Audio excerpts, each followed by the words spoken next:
aunque mis compañeros han venido tratando el tema histórico del 9/11, del 11 de septiembre del año 2001, quisiéramos hacer un pequeño recuento histórico del suceso, tratar de dar una explicación. Primero, por qué se produce, cuáles son los actores que lo producen y qué consecuencia trae esa tragedia de la caída de las Torres Gemelas en la ciudad de Nueva York, del World Trade Center o el Centro Mundial de Negocios, y por supuesto de el edificio del Pentágono en la ciudad de Washington, en la ciudad de Virginia, que es donde está realmente, y la caída de un avión en Pensilvania que iba rumbo a la Casa Blanca. Tendríamos que iniciar primero por entender cuáles son los actores que intervienen en ese ataque terrorista. Primero, recordemos aquella famosa intervención en los finales de los años 70 de la Unión Soviética de aquel entonces, a un pequeño país musulmán llamado Afganistán. La intervención de Rusia a Afganistán, que es una especie de tránsito en lo que podría ser, o una ruta de paso, en lo que podría ser esas rutas milenarias de aquel entonces de comercio, entre el Pakistán, Afganistán, la India, todo lo que es esa parte asiática del mundo. Rusia decide intervenir en su frontera a Afganistán y por supuesto genera una guerra interna que duró más de 10 años. Al final, por supuesto, el gran oponente a Rusia, a la Unión Soviética de aquel entonces, en esa Guerra Fría eran los Estados Unidos. Y los Estados Unidos deciden apoyar a un grupo rebelde dentro del Afganistán llamado el grupo de los mujahidines. Pues ese grupo de los mujahidines, Estados Unidos le incorpora un ex agente de la CIA y alguien preparado, un ingeniero, por cierto, saudí, de Arabia Saudita, hijo de multimillonario, llamado Osama Bin Laden. Un joven clase alta, por supuesto, que vivía muy cómodo, vivía muy bien, que al final decide convertirse al Islam, y a un Islam dentro del sunismo, un Islam radical. Y en ese radicalismo, por supuesto, y ese amor por el Islam, Estados Unidos lo capta para que forme parte y dirija parte de los mujahidines en contra de la Unión Soviética. Por supuesto que al final la Unión Soviética tuvo que salir de Afganistán. Y con la salida de la Unión Soviética de Afganistán se generó un fenómeno sumamente importante. Y era que por la pobreza de la guerra, muchos jóvenes tuvieron que salir de Afganistán y terminar, por supuesto, en los barrios y los campos del Pakistán. Y ahí comienza a formarse el germen de lo que podrá ser el 9/11. Y es que esos jóvenes sin comida, sin techo y sin nada, son recogidos por las famosas madrazas. ¿Qué eran las madrazas? ¿Qué son las madrazas? Son nada más y nada menos que las escuelas islámicas. Son las escuelas que en vez de enseñarle no solamente a leer y escribir el Corán, sino que le enseñan de manera casi más que doctrinaria, le enseñan qué dice el profeta y cómo debe llevarse la vida. Entonces los estudiantes de las madrazas o los talib forman un movimiento político llamado los talibanes. Talibán no es otra cosa más que el movimiento de los estudiantes. Pues ese grupo de talib, ya dirigido por una persona entrenada y con suficiente capacidad convertida al Islam, como Osama Bin Laden, una vez salido de los rusos del territorio de Afganistán, comienzan a llevar a cabo uno de los pilares del Islam que establece el Corán, y es lo que tiene que ver con la yihad islámica. ¿Qué significa yihad islámica?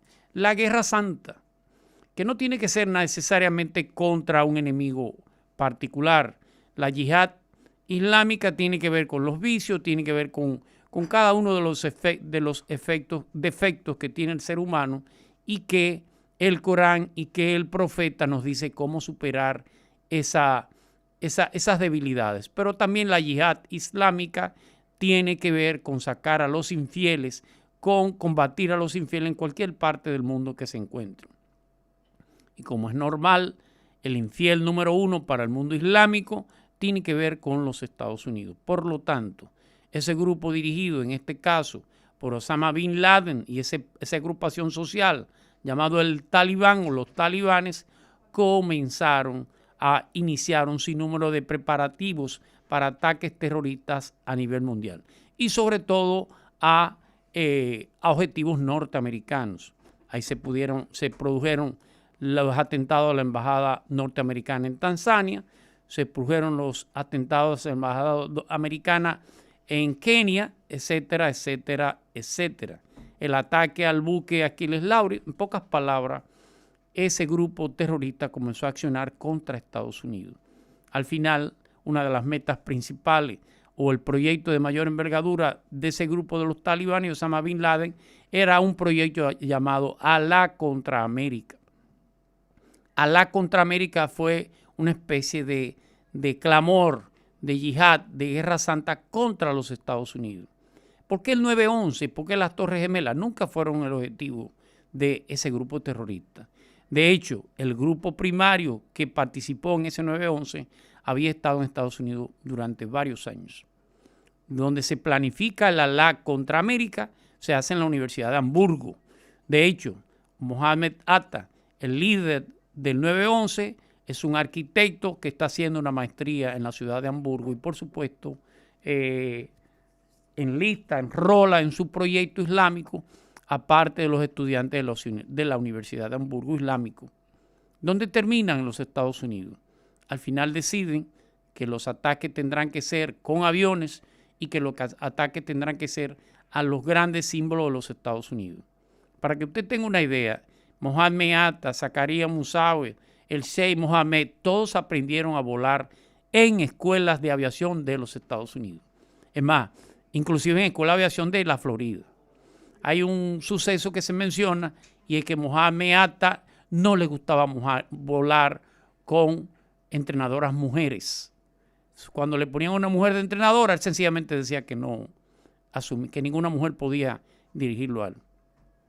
Y por supuesto, algo peculiar era que un grupo de yemeníes, Yemen es una región muy pobre de la península arábica, parte de los obreros de ese proyecto de atentado eran soldados yemeníes, islámicos fundamentalmente.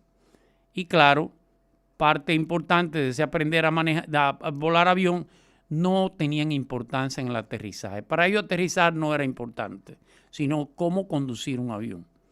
Al final llegó el 9/11, 4 aviones, 2 de ellos salidos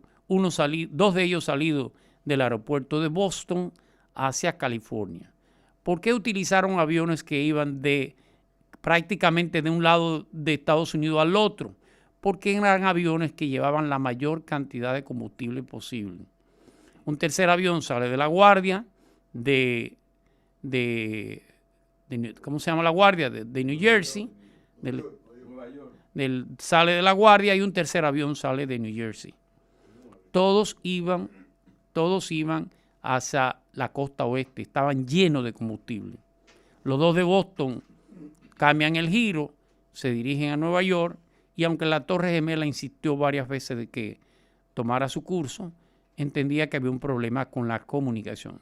Choca el primer avión, por supuesto, se alarma todo el sistema aeronáutico de los Estados Unidos, choca un segundo avión, se alarma aún mayor y Estados Unidos da la orden de bajar todos los aviones que se encontraran en el aire. Pero era demasiado tarde. Ya un tercer avión había girado desde Washington a Virginia y había venido desde Virginia en la parte oeste del Pentágono, había golpeado al Pentágono. Solamente quedaba un cuarto avión que se dice, eso es un rumor, que los propios pasajeros terminaron derribando el avión en un conflicto con los terroristas que terminó cayendo en Pensilvania, pero que era un avión que iba a la Casa Blanca. En pocas palabras, los Estados Unidos vieron un infierno que no habían conocido nunca. Ni siquiera Aníbal fue capaz de entrar a Roma, a atacar a Roma. Y en este caso, estos terroristas, sin mayor tipo de armas, sin ser un gran poderío militar de uno de los países más pobres del mundo, terminó golpeando de manera cruel a los Estados Unidos. Como dice Pablo McKinney, más de 2,000 y pico de personas, casi 3,000 personas en todos los lugares y por supuesto la reacción no se hizo esperar. La pregunta es, ¿por qué se produce esto? Bueno, porque las agencias de seguridad de los Estados Unidos se encontraban eminentemente desarticuladas. Una cosa hacía la CIA, otra cosa hacía el FBI, otra cosa hacía la NSA, la NSA, otra hacía cada organismo de seguridad. Al final, Estados Unidos trae como consecuencia el 9/11 la creación de una unidad que lo centralizara todo, que es el famoso Homeland Security que hoy conocemos. Prácticamente es el centro de seguridad completa de los Estados Unidos. ¿Cuál fue la reacción después de enterrar los muertos? Y hay que recordar al presidente George Bush hijo, que la verdad es que no sabía qué hacía en la Casa Blanca hasta ese 9/11. Había tenido un primer año desastroso como presidente. Y se sube en los escombros la Torre Gemela y dice, alguien va a pagar. Y entonces ataca a dos países que, si es cierto que había que golpearlos, las razones por las que se golpearon no tenían sentido. Si la persecución era contra Osama Bin Laden y el grupo de los talibanes, no había por qué hacer una intervención que le ha terminado saliendo más cara a los Estados Unidos que beneficio, que la invasión a Afganistán y contra los talibanes, con los cuales Estados Unidos ahora ha tenido que sentarse 20 años después y negociar una paz pactada. Y por supuesto Irak, que más que una excusa de ese 9/11 tuvo que ver con aquel tema de las armas de destrucción masiva que nunca existieron. Lo cierto es que el 9/11 cambió todo lo que tiene que ver con la seguridad y el tema aeroportuario. Eso trajo como consecuencia, por supuesto, ese gobierno de George Bush cambió la política internacional de lo que ellos llamaban una política preventiva. Si Estados Unidos entendía que usted desde República Dominicana en su cabeza estaba a atacar a los Estados Unidos, podía venir una brigada, tomarlo de aquí y usted terminar en una base que se ha creado, que sigue siendo una ignominia para toda la humanidad, como es la base naval de Guantánamo, en el cual tiene prisionero hace 20 años sin que se le haya pasado juicio político, ni juicio militar, ni juicio civil, ni nada parecido. Todo ha cambiado a partir del 9/11, innegablemente. Que llama la atención cómo los americanos tienen esa práctica, pero no han descontinuado su informe mundial sobre los derechos humanos. Así es. O sea, ellos se sienten con por encima el de todo derecho de evaluar el comportamiento de los países del mundo en derechos humanos, mientras violan los más elementales derechos. A ellos no hay institución ni autoridad que los por evalúe. encima. De hecho, ellos no forman parte. Ellos promocionaron la Corte Penal Internacional, pero no forman parte de ella. ¿Qué pasa con República Dominicana? Ellos te hacen firmar un acuerdo que dice que cualquier prisionero en los Estados Unidos, norteamericano, en territorio dominicano, no podrá ser extraditado a ningún otro lado. Solamente puede enviarlo a los Estados Unidos. Pero la jurisdicción, por acuerdo bilateral con los países, siempre va a ser la norteamericana. Pero lo que llama la atención es que el establecimiento de este tipo de cárcel pública, conocida mundialmente, constante, permanente, en Guantánamo, o sea, violando absolutamente todo. Grosera. Porque antes de eso, y lo Tienen siguen haciendo, 23 años. Exacto. Que nunca se le ha juzgado por nada. No. Entonces, pero ¿qué pasa? Que antes de eso, los norteamericanos, con sus colonias cercanas, por ejemplo, el caso de República Dominicana, ellos cualquier día se meten aquí en Romana, entran a Casa de Campo, agarran a un presunto narcotraficante y sus familias, incluidos menores, lo suben en su avión de la DEA. Claro. Y se lo llevan del país sin que participe ninguna autoridad, ni siquiera para guardar las formas, ¿no? Pero por lo menos ese es un momentum en que ellos llegan a un país que ellos han colonizado, donde ellos mandan, y hacen este tipo de abuso. Esto es mayor, porque este es un establecimiento que está ahí, una cárcel para violar todos los derechos humanos de esos señores. De hecho, el presidente Barack Obama, siendo candidato, prometió que uno de sus primeros actos administrativos era el cierre de Guantánamo. La verdad es que no pudo hacerlo. La guitarra y el violín. La guitarra y el violín. Bueno, llegó hasta hacer no estoy diciendo que todo el que esté en Guantánamo sea inocente, pero tiene derecho a ser juzgado. Claro. Yo los presumo muy culpables. Pero tiene en su inmensa mayoría. Juzgado. El problema es que son las reglas que hay que... La mecánica del Islam no es parecido a lo que nosotros entendemos en el mundo occidental. Pero ni la lógica de pensamiento no se parece en nada. Tú vives para el Corán, tú vives para el Islam, tú vives para el profeta. Sí, pero esa Todo lo teocracia que tú tiene sus haces- reglas de juego, que es el irrespeto a los derechos humanos. Total. Ya lo contamos con eso. Claro. El problema es el cinismo tuyo. Como el mío. No. El cinismo de los gringos. estadounidenses, no, quiero claro. decir. Sí, por supuesto. Que te juegan y si un gobierno no le gusta, Sí. le sacan todos los argumentos. Bueno, hay ejemplos.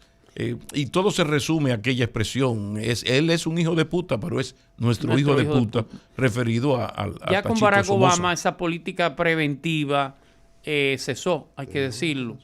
Y además esa política bilateral, unilateral, de que Estados Unidos lo decidía todo, cambió. Volvimos al multilateralismo. Es verdad que en un periodo de crisis está China, está Rusia, está la India, está todo el mundo. Pero la decisión no solamente se toman desde un polo de poder, Claro. sino de necesariamente que ojalá siga siendo así. Nada, este 9/11 es una experiencia, es un acto deleznable, es un acto terrorista del mayor nivel y sin ningún tipo de justificación, inhumano. Ahí no solamente habían norteamericanos, ahí estaba el mundo entero. Tan Además terrible. de que, repito, Claro. Estados Unidos no se merecía eso. Tan Como terrible. tampoco El Afganistán pueblo, se merece la claro, guerra. el pueblo de se los mereció Estados la guerra que Unidos tenía. no se merecía eso, pero hay que decir que ese indudablemente ha sido el inicio de la Tú sabías que Mohammed Atta decadencia Mohammed Atta fue de reconocido, los Estados Unidos. fue reconocido por el City Hall de Nueva York, ¿no? Fue reconocido por la alcaldía de Nueva York como un hombre correcto. Bueno, lo dejamos ahí y le doy este título, ¿verdad? A propósito de esta situación. Presidente Biden y la máxima autoridad vietnamita, Nguyen Phu Trong, firmaron un acuerdo que eleva la relación bilateral a asociación estratégica, en lo que se supone un avance más del plan estadounidense para contrarrestar la influencia de China. Al fin. Este nuevo estatus será una fuerza de prosperidad y seguridad en la región, una de las regiones más importantes del mundo, anunció Biden en una rueda de prensa en Hanoi tras reunirse con Nguyen Phu, quien también ejerce como secretario general del Partido Comunista Chino. Esa vaina también, el tío, una moda. ¿Cómo es? Llegó. Julián, ¿cómo es?